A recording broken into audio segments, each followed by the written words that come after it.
Hello friends, welcome to Vindhyacharya's kitchen. Friends, ನಾನಿವತ್ತು ಮೊಟ್ಟೆಯಿಂದ ಒಂದು ಟೇಸ್ಟಿಯಾದ ರೆಸಿಪಿಯನ್ನು ಮಾಡ್ತಾಯಿದ್ದೇನೆ. ಒಂದು ಟೇಸ್ಟಿಯಾದ ಗ್ರೇವಿಯನ್ನು ಮಾಡ್ತಾಯಿದ್ದೇನೆ. ಇದಕ್ಕೆ ಮೊಟ್ಟೆ ಮಲಾಯಿ ಅಂತ ಬೇಕಾದರೂ ಹೇಳ್ಬೋದು. ಮನೆಯಲ್ಲಿ ಸಿಗುವ ಸಾಮಗ್ರಿಗಳನ್ನು ಉಪಯೋಗಿಸಿಕೊಂಡು ನಾನು ಈ ಸಿಂಪಲ್ಲಾದ ಒಂದು ಗ್ರೇವಿಯನ್ನು ಸುಲಭವಾಗಿ ಹೇಗೆ ಮಾಡ್ಬೋದು ಅಂತ ಹೇಳ್ಕೊಡ್ತಾ ಇದ್ದೇನೆ. ಮಾಡಲಿಕ್ಕೆ ತುಂಬ ಸುಲಭ, ಹಾಗೆ ಮನೆಯಲ್ಲಿ ಸಿಗುವ ಸಿಂಪಲ್ಲಾದ ಕೆಲವು ಇಂಗ್ರೀಡಿಯೆಂಟ್ಸನ್ನು ಉಪಯೋಗಿಸಿ ನಾನು ಈ ಗ್ರೇವಿಯನ್ನು ಮಾಡ್ತಾಯಿದ್ದೀನಿ. ಟೇಸ್ಟ್ ಅಂತೂ ತುಂಬ ಚೆನ್ನಾಗಿರ್ತದೆ. ಚಪಾತಿ ಜೊತೆ, ಪೂರಿ ಜೊತೆ, ನೀರು ದೋಸೆ ಜೊತೆ ಎಲ್ಲ ಇದು ಬೆಸ್ಟ್ ಕಾಂಬಿನೇಷನ್. ನೀವು ಒಂದು ಸಲ ಟ್ರೈ ಮಾಡಿ. ಅದಕ್ಕಿಂತ ಮೊದಲು ನೀವು ನನ್ನ ಚಾನಲ್ಗೆ ಹೊಸಬರಾಗಿದ್ದರೆ ಚಾನಲನ್ನು ಸಬ್ಸ್ಕ್ರೈಬ್ ಮಾಡದೆ ನೋಡ್ತಾ ಇದ್ದರೆ ಪ್ಲೀಸ್ ಚಾನಲನ್ನು ಸಬ್ಸ್ಕ್ರೈಬ್ ಮಾಡಿ. ಫ್ರೆಂಡ್ಸ್, ನಾನಿಲ್ಲಿ ಒಂದು ಪಾತ್ರೆಯಲ್ಲಿ ನೀರನ್ನು ತಗೊಂಡಿದ್ದೇನೆ. ಒಂದು ಅರ್ಧದಷ್ಟು ನೀರನ್ನು ಹಾಕ್ಕೊಂಡು ಬಿಸಿ ಮಾಡಿಕೊಂಡಿದ್ದೇನೆ. ಅದಕ್ಕೆ ಒಂದು ಅರ್ಧ ಸ್ಪೂನ್ನಷ್ಟು ಉಪ್ಪನ್ನು ಹಾಕ್ಕೊಳ್ತಾ ಇದ್ದೇನೆ. ಈಗ ಈ ನೀರಿಗೆ ನಾನು 8 ಮೊಟ್ಟೆಯನ್ನು ಹಾಕ್ಕೊಳ್ತಾ ಇದ್ದೇನೆ. ನೀರು ಸ್ವಲ್ಪ ಬಿಸಿ ಆದಮೇಲೆ ನಾನು ಮೊಟ್ಟೆ ಹಾಕ್ಕೊಳ್ತಾ ಇದ್ದೇನೆ. ನೀರು ತುಂಬ ಬಾಯ್ಲ್ ಆಗ್ತಾ ಇರುವಾಗ ಮೊಟ್ಟೆ ಹಾಕಿದ್ರೆ ಒಂದಕ್ಕೊಂದು ಒಡೆದು ಟಚ್ಚಾಗಿ ಅದು ಒಡ್ಕೊಳ್ತದೆ. ಅದರಿಂದ ನೀರು ಸ್ವಲ್ಪ ಬಿಸಿಯಾಗುವಾಗ ಮೊಟ್ಟೆ ಹಾಕ್ಕೊಂಡು ಅದನ್ನು ನಾನು ಕುದಿಲಿಕ್ಕೆ ಬಿಟ್ಟಿದ್ದೇನೆ. ಈಗ ನಾನಿಲ್ಲಿ ಒಂದು ಪ್ಯಾನಲ್ಲಿ 2 ತುಂಡು ಚಕ್ಕೆ ಮತ್ತು 3 ಲವಂಗವನ್ನು ತಗೊಂಡಿದ್ದೇನೆ. ಮತ್ತು ಇಲ್ಲಿ ನಾನು 1 ಸ್ಪೂನ್ನಷ್ಟು ಕೊತ್ತಂಬರಿ ಕಾಳನ್ನು ತಗೊಂಡಿದ್ದೇನೆ.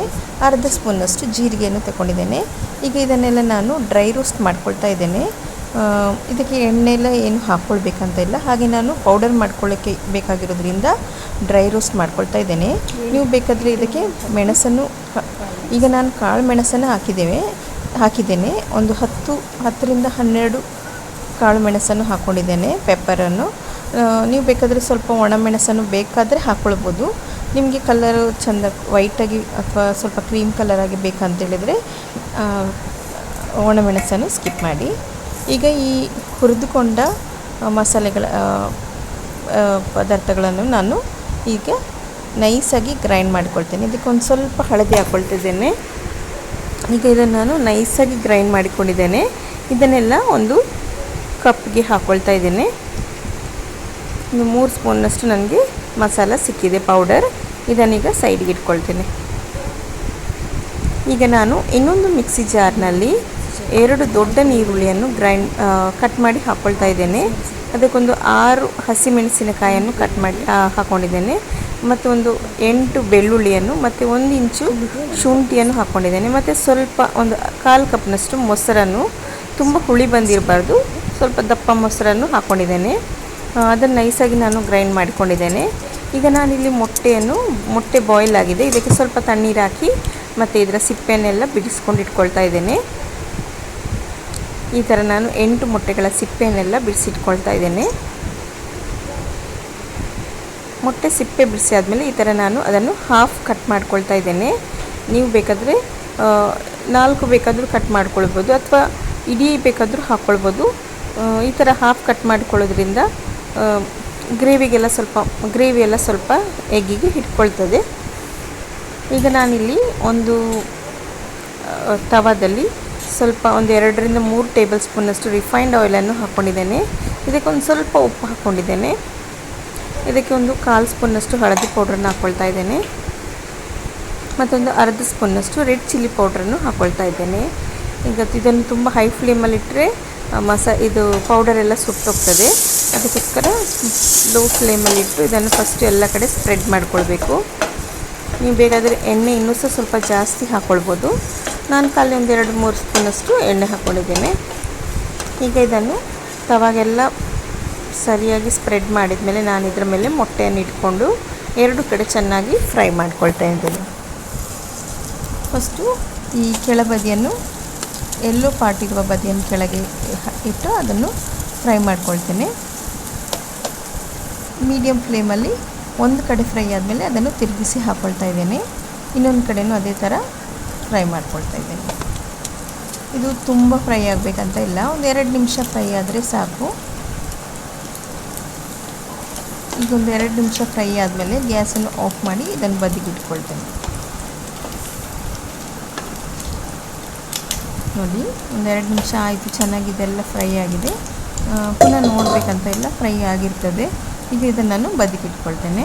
ಇಲ್ಲಿ ನಾನೊಂದು ಬಾಣಲೆಯಲ್ಲಿ ಪುನಃ ಒಂದು 2 ಸ್ಪೂನ್ನಷ್ಟು 2 ಅಥವಾ 3 ಸ್ಪೂನಷ್ಟು ರಿಫೈನ್ಡ್ ಆಯಿಲನ್ನು ಹಾಕ್ಕೊಳ್ತಾ ಇದ್ದೇನೆ. ನೀವು ಬೇಕಾದರೆ ಬಟರ್ ಬೇಕಾದರೂ ಹಾಕ್ಕೊಳ್ಬೋದು, ತುಪ್ಪ ಬೇಕಾದರೂ ಹಾಕ್ಕೊಳ್ಬೋದು, ರಿಫೈನ್ಡ್ ಆಯಿಲ್ ಬೇಕಾದ್ರೂ ಹಾಕ್ಕೊಳ್ಬೋದು. ಆದರೆ ತೆಂಗಿನ ಎಣ್ಣೆ ಅಷ್ಟು ಸೂಟ್ ಆಗೋದಿಲ್ಲ ಇದಕ್ಕೆ. ಈಗ ನಾನು ಗ್ರೈಂಡ್ ಮಾಡಿ ಇಟ್ಟುಕೊಂಡ ನೀರುಳ್ಳಿ ಮಿಶ್ರಣವನ್ನು, ನೀರುಳ್ಳಿ ಮತ್ತು ಹಸಿಮೆಣಸಿನಕಾಯಿ, ಶುಂಠಿ, ಬೆಳ್ಳುಳ್ಳಿ ಪೇಸ್ಟನ್ನು ಇದಕ್ಕೆ ಹಾಕ್ಕೊಳ್ತಾ ಇದ್ದೇನೆ.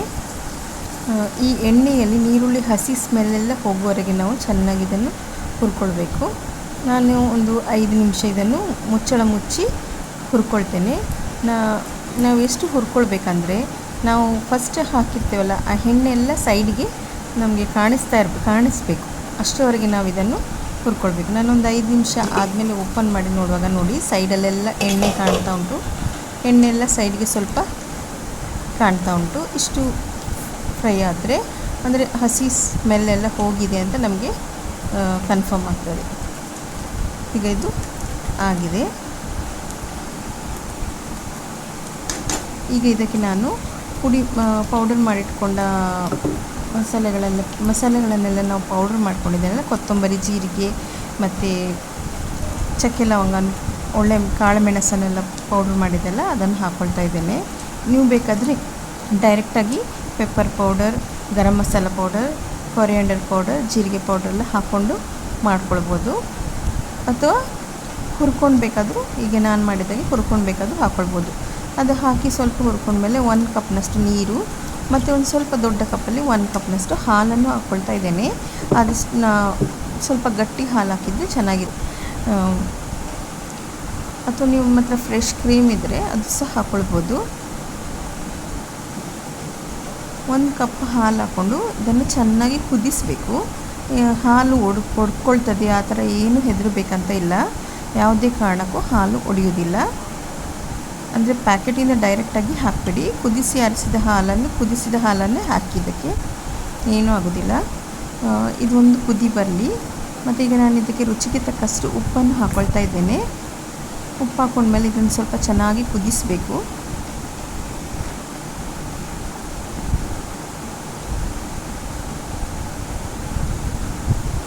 ಸ್ವಲ್ಪ ಮುಚ್ಚಳ ಮುಚ್ಚಿಟ್ಟು ನಾನು ಒಂದು 5ರಿಂದ 6 ನಿಮಿಷ ಚೆನ್ನಾಗಿ ಕುದಿಯುವವರೆಗೆ ಕುದಿಸ್ಕೊಳ್ತೇನೆ. ಒಂದು ಮೀಡಿಯಮ್ ಹೈ ಫ್ಲೇಮಲ್ಲಿಟ್ಟು ಕುದಿಸ್ಕೊಳ್ತೇನೆ, ಬೇಗ ಕುದಿಲಿ ಅಂತ. ನೋಡಿ ಈಗ ಚೆನ್ನಾಗಿ ಕುದಿ ಬಂದಿದೆ. ಕುದಿ ಬಂದ ಕೂಡಲೇ ಸೈಡಲ್ಲೆಲ್ಲ ಆಯಿಲ್ ಅದರದ್ದು ಕಾಣ್ತಾ ಉಂಟು. ಈಗ ಇದಕ್ಕೆ ನಾನು ಹಾಲಿನ ಕೆನೆಯನ್ನು ಹಾಕ್ಕೊಂಡಿದ್ದೇನೆ. ಹಾಲು ಕುದಿಸಿ ಆದಮೇಲೆ ಮೇಲ್ಗಡೆ ಕೆನೆ ಬರ್ತದಲ್ಲ, ಅದನ್ನು ತೆಗೆದಿಟ್ಕೊಂಡು ನಾನು ಹಾಕ್ಕೊಂಡಿದ್ದೇನೆ. ನೀವು ಇದನ್ನು ಹಾಲಿನ ಕೆನೆ ಬದಲು ಫ್ರೆಶ್ ಕ್ರೀಮನ್ನು ಯೂಸ್ ಮಾಡಿದರೆ ಟೇಸ್ಟ್ ಇನ್ನೂ ಚೆನ್ನಾಗಿ ಬರ್ತದೆ. ನಾನಿಲ್ಲಿ ಹಾಲಿನ ಕೆನೆಯನ್ನು ಉಪಯೋಗಿಸ್ಕೊಂಡಿದ್ದೇನೆ.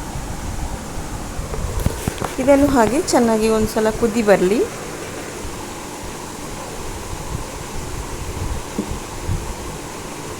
ನಾನು ಸ್ವಲ್ಪ ಫ್ಲೇಮನ್ನು ಲೋ ಮಾಡ್ಕೊಳ್ತಾ ಇದ್ದೇನೆ. ಕುದಿ ಬರ್ತಾ ಉಂಟು.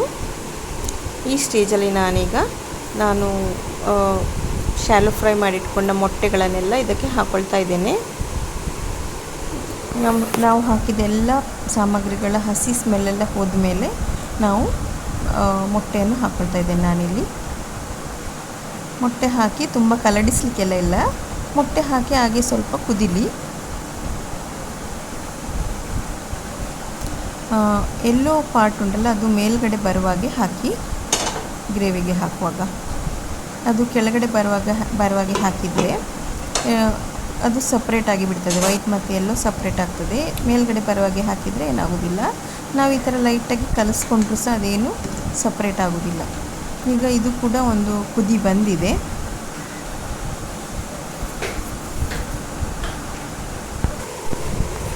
ಈಗ ಲಾಸ್ಟಿಗೆ ನಾನು ಸ್ವಲ್ಪ ಗರಂ ಮಸಾಲವನ್ನು ಹಾಕ್ಕೊಳ್ತಾ ಇದ್ದೇನೆ. ಒಂದು ಅರ್ಧ ಸ್ಪೂನ್ ಇದರಷ್ಟು ಗರಂ ಮಸಾಲ ಮತ್ತು ಸ್ವಲ್ಪ ಪೆಪ್ಪರ್ ಪೌಡ್ರನ್ನು ಹಾಕ್ಕೊಂಡು ಚೆನ್ನಾಗಿ ಒಂದು ಸಲ ಮಿಕ್ಸ್ ಮಾಡ್ಕೊಳ್ತಾ ಇದ್ದೇನೆ. ಲಾಸ್ಟಿಗೆ ಈ ಥರ ಪೆಪ್ಪರ್ ಪೌಡ್ರ್ ಹಾಕ್ಕೊಳ್ಳೋದ್ರಿಂದ ಒಂಥರ ಪರಿಮಳ ಚೆನ್ನಾಗಿ ಬರ್ತದೆ.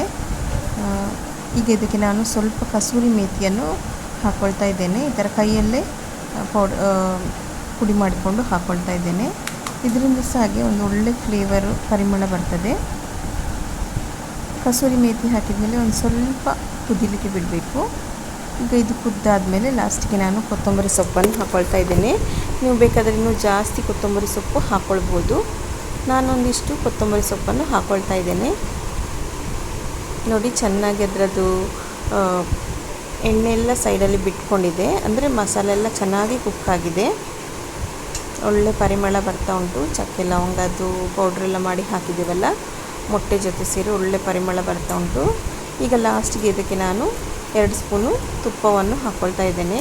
ತುಪ್ಪ ಹಾಕ್ಕೊಳ್ಳೋದ್ರಿಂದ ಇದರ ಟೇಸ್ಟ್ ಇನ್ನೂ ಡಬಲ್ ಆಗ್ತದೆ, ತುಂಬ ಟೇಸ್ಟಿಯಾಗಿ ಆಗ್ತದೆ. ತುಪ್ಪವನ್ನು ಹಾಕ್ಕೊಂಡು ಒಂದು ಸಲ ಮಿಕ್ಸ್ ಮಾಡಿ ಗ್ಯಾಸನ್ನು ಆಫ್ ಮಾಡಿಕೊಂಡ್ರೆ ನಮ್ಮ ಈ ಟೇಸ್ಟಿಯಾದ ಮೊಟ್ಟೆ ಮಲಾಯಿ ರೆಡಿಯಾಗಿದೆ.